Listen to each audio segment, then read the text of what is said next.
Hi hello friends, welcome back to my channel. ఈరోజు class వచ్చేసి problems and dais. మీలో ఎవరైనా మా ఛానల్ని ఫస్ట్ టైం చూస్తున్నట్టయితే please subscribe our channel for more videos.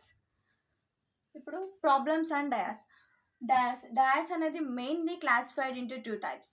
ఒకటేమో ఓపెన్ డయాస్, ఒకటేమో ఓపెన్ డయాస్, సెకండ్ వచ్చేసి base dais. Open dais and base dais మెయిన్గా క్లాసిఫై ఇంటూ టూ టైప్స్. తరువాత బేస్ డయాస్ అనేది sub classified into two types. ఒకటేమో standard dais,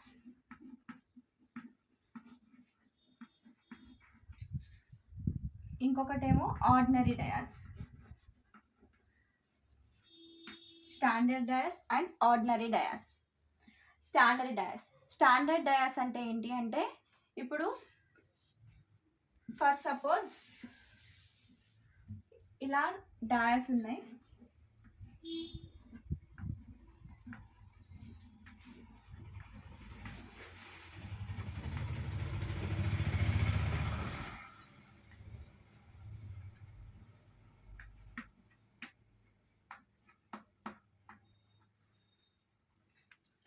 standard dice అంటే ఏంటి అంటే, ఇప్పుడు ఈ టూ డయాస్లో ఉన్న నెంబర్స్ నెక్స్ట్ డయాస్కి ఈక్వల్ లేవు. సో అలా ఈక్వల్ లేనివే దాన్ని మనం స్టాండర్డ్ డయాస్ అని అంటాం. ఈక్వల్ లేవు కాబట్టి ఇచ్చిన రెండు డయాస్లో నెంబర్స్ అనేవి దీన్ని స్టాండర్డ్ డయాస్ అని అంటాం. ఆర్డినరీ డయాస్ అంటే ఏంటి అంటే ఒకటి లేదా ఒకటి కన్నా ఎక్కువ నెంబర్స్ కలిసినట్టయితే రెండు డయాస్లో దాన్ని మనం ఆర్డినరీ డయాస్ అంటాం. అంటే అది ఎలా అంటే చూడండి, ఇప్పుడు ఈ రెండు డయాస్లో కామన్ అనేది 1 ఉంది. సో ఆర్డినరీ డయాస్ అంటే ఏంటి అంటే, ఒకటి లేదా ఒకటి కన్నా ఎక్కువ నెంబర్స్ రెండు డయాస్లో కామన్ ఉంటే దాన్ని మనం ఆర్డినరీ డయాస్ అంటాం. ఒకవేళ ఇచ్చిన రెండు టూ డయాస్లో ఏ నెంబర్స్ అనేవి కామన్గా లేవు, ఇచ్చిన టూ డయాస్లో నెంబర్స్ అనేవి డిఫరెంట్ ఉంటే దాన్ని మనం స్టాండర్డ్ డయాస్ అని అంటాం. నెక్స్ట్ ఓపెన్ డయాస్ అంటే మనకి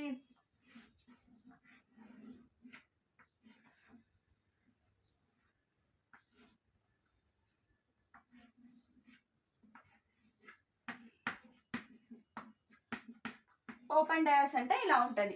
ఇచ్చిన ఈ నెంబర్లో 1కి ఆపోజిట్ ఏంటి, 2కి ఆపోజిట్ ఏంటి, 4కి ఆపోజిట్ ఏంటి అని మనం కనుక్కోవడం ఓపెన్ డయాస్. నెక్స్ట్ ఇలా 4 డయాస్ ఇచ్చి 6కి ఆపోజిట్ ఏంటి అని కనుక్కోమంటే ఎలా కనుక్కోవాలి అంటే, చూడండి, ఇప్పుడు 6కి ఈ క్వశ్చన్లో ఆపోజిట్ టు 6 ఏ నెంబర్ అని కనుక్కోవాలి. ఇప్పుడు మనకి డయాస్లో 6 ఫేసెస్ ఉంటాయి. So 6 is equals to 1 2 3 4 5 6. 6కి ఆపోజిట్ కనుక్కోవాలి కాబట్టి 6 ఈక్వల్స్ టు 1 2 3 4 5 6. సో ఇప్పుడు ఇచ్చిన ఫస్ట్ డయాస్లో 6 3 2 అనే నెంబర్స్ ఇచ్చారు. 6 అనేది ఎప్పుడూ ఆపోజిట్ టు 6 కాదు. సో 6ని మనం స్ట్రైకప్ చేసుకుందాం. నెక్స్ట్ 3 2 అనేవి ఇవి పక్క పక్కన ఉన్నాయి 6కి. సో అవి ఎప్పుడు ఆపోజిట్ కావు కాబట్టి వీటిని స్ట్రైకప్ చేసుకుందాం. నెక్స్ట్ 6కి 2 4 అనేవి పక్క పక్కన ఉన్నాయి, అవి ఎప్పుడు ఆపోజిట్ కావు కాబట్టి ఆల్రెడీ 2ని మనం స్ట్రైకప్ చేసుకున్నాం కాబట్టి 4ని స్ట్రైకప్ చేసుకుందాం. నెక్స్ట్ 6 5 4, 6కి 5 4 అనేవి పక్క పక్కన ఉన్నాయి, అవి ఎప్పుడు ఆపోజిట్ కావు కాబట్టి అవి కూడా స్ట్రైకప్ చేసుకుందాం. నెక్స్ట్ 1 4 2. సో మనకి 6కి ఆపోజిట్ ఏంటి అని అడిగిండు. ఆల్రెడీ 6కి ఆపోజిట్ అంటే 4 2 అనేది స్ట్రైకప్ అయింది, 1 మిగిలింది. సో 6కి ఆపోజిట్ అనేది మనకి 1. 6కి ఆపోజిట్ అనేది 1. ఇలా చేయాలి మనం 4 ఇచ్చినప్పుడు. Next second question same previous question లాగానే ఇచ్చిన ఈ 4 డయాస్లో మనకి 3కి ఆపోజిట్ ఏంటో కనుక్కుందాం. ఆపోజిట్ టు 3 ఏ నెంబర్ వస్తుందో కనుక్కోవాలి. డయాస్లో మనకి 6 ఫేసెస్ కాబట్టి 6 నెంబర్స్ రాసుకుందాం. చూడండి, ఫస్ట్ డయాస్ 4 2 3. 3కి ఎప్పుడు ఆపోజిట్ 3 కావాలి కాబట్టి 3ని స్ట్రైకప్ చేసుకుందాం. 4 2. 3కి 4 2 పక్క పక్కన ఉన్నాయి, అవి ఆపోజిట్ కావు కాబట్టి ఆ నెంబర్ని స్ట్రైకప్ చేసుకుందాం. నెక్స్ట్ 2 6 3కి పక్క పక్కన ఉన్నాయి, అవి ఆపోజిట్ కావు కాబట్టి ఆ నెంబర్ని స్ట్రైక్అప్ చేసుకుందాం. నెక్స్ట్ 6 2 ఇవి పక్క పక్కన ఉన్నాయి, ఆపోజిట్ కావు కాబట్టి వాటిని స్ట్రైక్అప్ చేసుకుందాం. నెక్స్ట్ 1 4 ఇవి పక్క పక్కన ఉన్నాయి, అవి కూడా ఆపోజిట్ కావు, సో వాటిని కూడా స్ట్రైక్అప్ చేసుకుందాం. సో ఇప్పుడు మనం స్ట్రైక్అప్ చేసుకునే దాంట్లో 5 మిగిలింది. సో 3 అనేది ఆపోజిట్ టు 5, 3కి ఆపోజిట్ ఏంటి 5, 3కి ఆపోజిట్ అనేది 5, ఈ రెండు ఆపోజిట్ ఉంటాయి 3 5. నెక్స్ట్ ఇప్పటిదాకా మనం 4 డయాస్ ఇచ్చి వాటికి ఆపోజిట్ కనుక్కున్నాం కదా.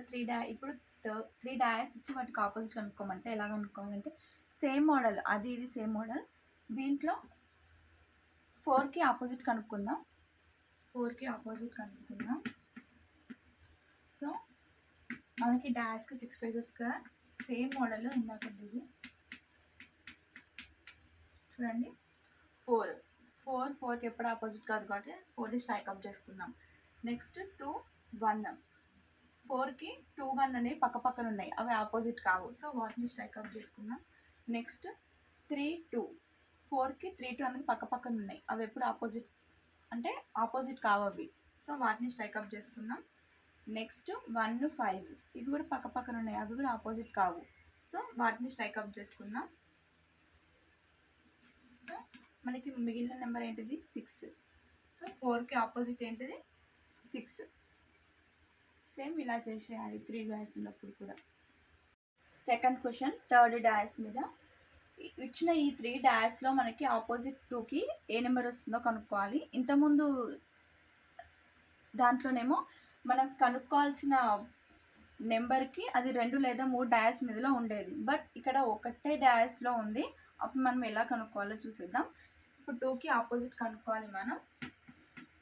సో 2కి ఆపోజిట్ కనుక్కోవాలి, ఇది ఈ రెండిట్లో లేదు కాబట్టి ఎలా కనుక్కోవాలంటే మనకి దీంట్లో రిపీటెడ్ అనే నెంబర్స్ని మనం తీసుకోవాలి. దీంట్లో రిపీట్ అయింది 6 రిపీట్ అయింది కదా దీంట్లో 2 డయాస్లో, సో 6 తీసుకుందాం. ఫస్ట్ 6కి ఆపోజిట్ కనుక్కుందాం. 1 2 6కి ఆపోజిట్ కనుక్కుందాం. 6కి ఆపోజిట్ అది ఎప్పుడు 6 కాదు, సో 6ని స్ట్రైక్అప్ చేసుకుందాం. 1 4 ఈ రెండు పక్క పక్కన ఉన్నాయి, అవి ఆపోజిట్ కావు, సో వాటిని స్ట్రైక్అప్ చేసుకుందాం. నెక్స్ట్ 5 3 ఇవి పక్క పక్కన ఉన్నాయి 6కి, అవి ఆపోజిట్ కావు, సో వాటిని మనం స్ట్రైక్అప్ చేసుకుందాం. సో ఏంటిది మనకి ఇక్కడ స్ట్రైక్అప్ చేసుకోకుండా మిగిలింది 2, సో 6కి ఆపోజిట్ 2 అంటే 2కి ఆపోజిట్ 6 అన్నట్టే కదా. సో మనం ఈ విధంగా చేయాలి ఇలా ఇచ్చినప్పుడు. నెక్స్ట్ క్వశ్చన్ ఇందాకటి మోడలే సేమ్. ఈ 3 డయాస్లో 6కి ఆపోజిట్ కనుక్కోవాలి మనం.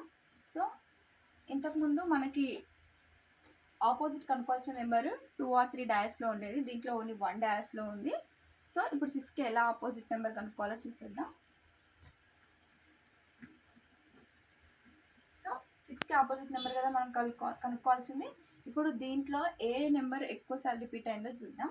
1 1 1 3 డాష్లో 1 అనేది రిపీట్ అయింది, సో ఫస్ట్ 1కి ఆపోజిట్ కనుక్కుందాం మనం. 1కి ఆపోజిట్ కనుక్కుందాం. 1కి ఎప్పుడు ఆపోజిట్ 1 కాదు కాబట్టి 1ని స్ట్రైక్అప్ చేద్దాం. నెక్స్ట్ 4 3 ఈ రెండు పక్క పక్కన ఉన్నాయి 1కి, సో అవి కూడా ఆపోజిట్ కావు, వాటిని స్ట్రైక్అప్ చేద్దాం. నెక్స్ట్ 6 2 ఈ రెండు కూడా పక్క పక్కన ఉన్నాయి 1కి, అవి ఆపోజిట్ కావు, సో వాటిని స్ట్రైక్అప్ చేసుకుందాం. సో 1కి 5 మిగిలింది, ఇవన్నీ స్ట్రైక్అప్ చేయగా 5 మిగిలింది. సో 1కి ఆపోజిట్ 5 వచ్చింది, 1కి ఆపోజిట్ 5 వచ్చింది, కానీ మనకి కావాల్సింది 6కి ఆపోజిట్ కదా.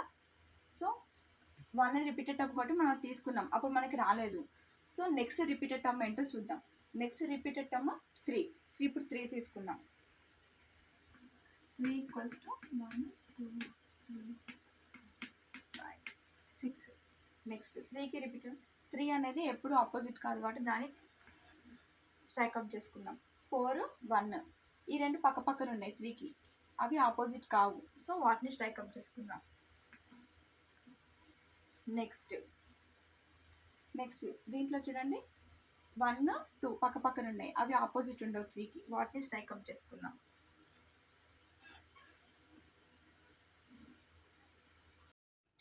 సో నెక్స్ట్ మిగిలింది 5 6 ఆల్రెడీ మనం చేసినాం 1కి ఆపోజిట్ 5 అని. సో 1కి ఆపోజిట్ 5 కదా, అంటే మిగిలింది ఏంటి 6. 3కి ఆపోజిట్ 6 అన్న 6కి ఆపోజిట్ 3 అన్న ఒకటే కదా. సో మనకు 6కి ఆపోజిట్ ఏంటి 3. ఈ విధంగా చేయాలి మనం ప్రాబ్లమ్స్ ఇచ్చినప్పుడు 3 డయాస్ మీద. నెక్స్ట్ 2 డయాస్లో వచ్చినప్పుడు ఎలా చేయాలి? ఇంతకుముందు అయితే 3 డయాస్ 4 డయాస్ చూసాం కదా, ఇప్పుడు 3 డయాస్లో ఇస్తే ఎలా చేయాలి? ఇప్పుడు ఇచ్చిన ఈ 2 డయాస్లో మనకి ఆపోజిట్ టు 3 ఏంటిదో కనుక్కోవాలి. సో ఆపోజిట్ టు 3 ఏంటిదో కనుక్కోవాలి. ఇప్పుడు ఈ 2 డయాస్లో 3 అనేది లేదు. సో దీంట్లో మనం రిపీటెడ్ నెంబర్ ఏంటిదో చూద్దాం, కామన్గా ఉన్న నెంబర్ ఏంటిదో చూద్దాం. ఈ డయాస్లో 5 అనేది కామన్, ఈ డయాస్లో 5 అనేది కామన్. సో ఫస్ట్ డై విధంగా మనం సెకండ్ డైని, ఫస్ట్ డైలో ఏ పొజిషన్లో ఉందో 5, సెకండ్ డైలో కూడా అదే పొజిషన్లో వచ్చినట్టు రాసుకోవాలి. So first die same,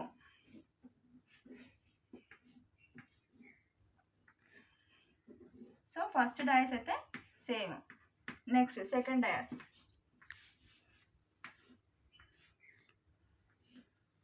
so second dice first డయాస్లో 5 పొజిషన్లో ఉంది కదా, సో సెకండ్ డయాస్లో కూడా 5 ఇదే పొజిషన్లో రాసుకుందాం. నెక్స్ట్ ఇక్కడ 1 ఇక్కడ 4 మనం క్లాక్ వైజ్ డైరెక్షన్ రాసుకోవాలి ఇది. సో 1 4 5 క్లాక్ వైజ్ డైరెక్షనే కదా. నెక్స్ట్ ఇప్పుడు చూడండి, 1కి ఆపోజిట్ 2కి ఆపోజిట్ 4 అన్నట్టు, 6కి ఆపోజిట్ 1 అన్నట్టు, 5 5కి 5 ఎప్పుడు ఆపోజిట్ కాదు. సో మిగిలిన నెంబర్ 3. సో 5కి ఆపోజిట్ అనేది మనకి 3 అన్నట్టు. సో ఇలా కాకుండా ఒకవేళ ఫస్ట్ డయాస్లో మనం క్లాక్ వైజ్ డైరెక్షన్ రాసుకుందాం. క్లాక్ వైజ్ డైరెక్షన్ అంటే సో 5కి ఆపోజిట్ 3 అని వచ్చింది, మనకు కావాల్సింది 3కి ఆపోజిటే కదా. 3కి ఆపోజిట్ 5, 5కి ఆపోజిట్ 3 అయినా 3కి ఆపోజిట్ 5 అన్న సేమ్. సో నెక్స్ట్ ఈ మోడల్లో కాకుండా నెక్స్ట్ ఆర్ అని పెట్టేసుకొని ఇప్పుడు ఈ రెండిట్లో కామన్ ఏంటిది 5. So 5 first రాసుకుందాం. నెక్స్ట్ దీంట్లో 6 2, దీంట్లో 1 4. ఇప్పుడు చూడండి, 6కి ఆపోజిట్ 1, 2కి ఆపోజిట్ 4, సో మిగిలింది 3. సో అప్పుడు 5 అనేది ఆపోజిట్ 3 అన్నట్టే కదా. సేమ్ చూడండి, దీంట్లో కూడా 2కి ఆపోజిట్ 4, 2కి ఆపోజిట్ 4, 6కి ఆపోజిట్ 1, 6కి ఆపోజిట్ 1. సో మిగిలింది 3 కాబట్టి 5కి ఆపోజిట్ 3. ఈ విధంగా చేయాలి. ఎప్పుడు నెంబర్స్ లాగానే ఇవ్వరు, దీంట్లో ఇలా కూడా ఇస్తారు. అప్పుడు మనం ఎలా కనుక్కోవాలో చూద్దాం. దీంట్లో సికి ఆపోజిట్ ఏమొస్తుందో చూసేద్దాం. ఇందాక దాంట్లో అయితే మనకి కామన్గా ఉన్నాయి చూసి అవి సేమ్ పొజిషన్లో వచ్చేటట్టు చేసాం. సో దీంట్లో ఆల్రెడీ సేమ్ పొజిషన్లో ఉంది గామా అనేది. సో మనకి ఇందాక మోడలే కదా, ఆల్ఫాకి ఆపోజిట్ ఏమో బీటా అవుతుంది, బీకి ఆపోజిట్ ఏమో ఏ అవుతుంది.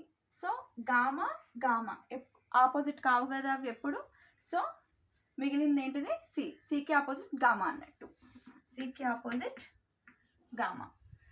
ఆర్ ఈ మోడల్ లేదా చూడండి, ఈ రెండిట్లో కామన్ ఏంటిది మనకి గామా కదా. So gamma. Next B alpha clockwise direction. Next దీంట్లో చూడండి గామా ఏ బీటా. చూడండి, ఆల్ఫాకేమో బీటా అనేది ఆపోజిట్, బీకేమో ఏ అనేది ఆపోజిట్. సో మిగిలింది ఏంటిది గామా, సి అనేది గామాకి ఆపోజిట్. ఈ విధంగా చేయాలి మనం 2 డైస్ ఇచ్చినప్పుడు. So next 2 dais. ఇప్పుడు దీంట్లో చూడండి 5 1 అనేది కామన్ ఉన్నాయి, బట్ పొజిషన్స్ అనేవి వేరున్నాయి. అప్పుడు మనం ఎలా చేయాలంటే, అప్పుడు కూడా 6కి ఆపోజిట్ 3, 5కి ఆపోజిట్ 1, 1కి ఆపోజిట్ 5, 6కి ఆపోజిట్ 3, 5కి ఆపోజిట్ 1 అన్న 1కి ఆపోజిట్ 5 అన్న సేమ్. సో అప్పుడు ఈ విధంగా చేయాలి. నెక్స్ట్ చూడండి, ఒకవేళ ఇలా కాకుండా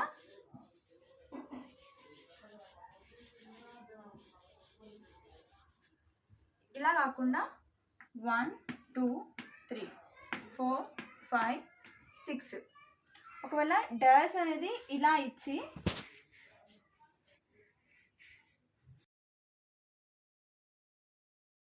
ఇప్పుడు ఈ డాష్లో మనకి కామన్ వాల్యూస్ అనేవి లేవు. అప్పుడు ఎలా కనుక్కోవాలంటే మనకి ఆల్రెడీ డైరెక్ట్ మెథడ్ 1కి 4 ఆపోజిట్, 2కి 5 ఆపోజిట్, 3కి 6 అనేది ఆపోజిట్. ఇలా చేయాలి మనకి సేమ్ నెంబర్స్ లేనప్పుడు 2 డయాస్లో. నెక్స్ట్ సో మనం ఇందాక ఫస్ట్ చెప్పుకున్నాం standard dice and ordinary dais అని. స్టాండర్డ్ డయాస్, ఇప్పుడు స్టాండర్డ్ డయాస్ అంటే ఏంటి అంటే మనకి ఆపోజిట్స్ అనేవి ఈక్వల్ టు 7 ఉండాలి. స్టాండర్డ్ డయాస్లో ఆపోజిట్స్ అనేవి ఈక్వల్స్ టు 7 ఉండాలి. సో ఎగ్జాంపుల్ చూద్దాం. 1 + 6 is equals to 7. Next 2 + 5 equals to 7. Next 4 + 3 equals to 7. ఇలా. సో ఇప్పుడు ఈ డయాస్లో మనకి ఆపోజిట్స్ అనేవి ఈక్వల్ టు 7 కదా, అంటే 4 + 3, 4కి 3 కలిపితేనే 7. నెక్స్ట్ 2కి 5 కలిపితేనే 7. వాడు ఏమడుగుతాడు, ఇచ్చిన డయాస్లో 4కి ఇచ్చిన స్టాండర్డ్ డయాస్లో 4కి ఆపోజిట్ ఏంటిదని అడుగుతాడు. ఇప్పుడు స్టాండర్డ్ డయాస్ అంటే ఏంటిది, మనకి ఆపోజిట్ అనేది ఈక్వల్స్ టు 7 రావాలి కదా. ఇప్పుడు 4కి ఆపోజిట్ కనుక్కోమన్నాడు అనుకో, 4కి 3 యాడ్ చేస్తేనే కదా 7 వచ్చేది, అంటే మనకు ఆల్రెడీ తెలిసిపోయింది 4కి ఆపోజిట్ 3 అని. సో ఇలా చేయాలి. ఒకవేళ వాడు ఆర్డినరీ డయాస్లో అడిగితే మనకి స్టాండర్డ్ డయాస్ అంటే ఏంటి, ఆపోజిట్స్ అనేవి ఈక్వల్ టు 7 ఉండాలి. బట్ ఆర్డినరీలో మాత్రం అడ్జసెన్స్ అనేది ఈక్వల్ టు 7 ఉండాలి. దీంట్లో అడ్జసెన్స్ అనేవి ఈక్వల్ టు 7 ఉండాలి. అడ్జసెంట్ ఈక్వల్ టు 7 ఉండాలి. సపోజ్గా ఇక్కడ 3 ఉంది, 4 అంటే 5 6 7. 4 + 3 ఈక్వల్స్ టు 7. నెక్స్ట్ ఈ మోడల్లో చేయాలి. ఒకవేళ 3కి వాళ్ళు next 5 + 2 equals to 7. 1 + 6 equals to 7. So ఇప్పటిదాకా మనం స్టాండర్డ్ డయాస్ అంటే ఏంటి, ఆర్డినరీ డయాస్ అంటే ఏంటి, డయాస్ 4 డయాసెస్ ఎలా చేయాలి, 3 డయాసెస్ ఎలా చేయాలి, ఇట్లా చేసాం కదా. ఇప్పుడు ఓపెన్ డయాస్. ఓపెన్ డయాస్ అంటే మనకి ఇలా ఇస్తారు ఓపెన్ డయాస్. సో ఇలా ఇస్తారు. సో ఫస్ట్ 1 3 5 6 2 4 ఓపెన్ డయాస్ అంటే మనకి 6 ఫేసెస్. సో దీంట్లో 1కి ఆపోజిట్ ఏమో 3, అంటే ఒక బాక్స్ వదిలి ఇంకో బాక్స్ని మనం ఆపోజిట్ అనుకోవాలి. అంటే 1కి ఆపోజిట్ 3, 3కి ఆపోజిట్ ఏమో 6, సో 2కి ఆపోజిట్ ఏమో 4. నెక్స్ట్ ఈ ఓపెన్ డయాస్లో 2కి ఆపోజిట్ ఏమో 4, నెక్స్ట్ 3కి ఆపోజిట్ ఏమో 5, 1కి ఆపోజిట్ ఏమో 6. నెక్స్ట్ డయాస్లో 1కి ఆపోజిట్ 4, నెక్స్ట్ 2కి ఆపోజిట్ 6, 3కి ఆపోజిట్ 5. నెక్స్ట్ ఈ డయాస్లో 1కి ఆపోజిట్ 3, నెక్స్ట్ 4కి ఆపోజిట్ 6, నెక్స్ట్ 2కి ఆపోజిట్ 5. ఇలా చేయాలి ఓపెన్ డయాస్ ఇస్తే.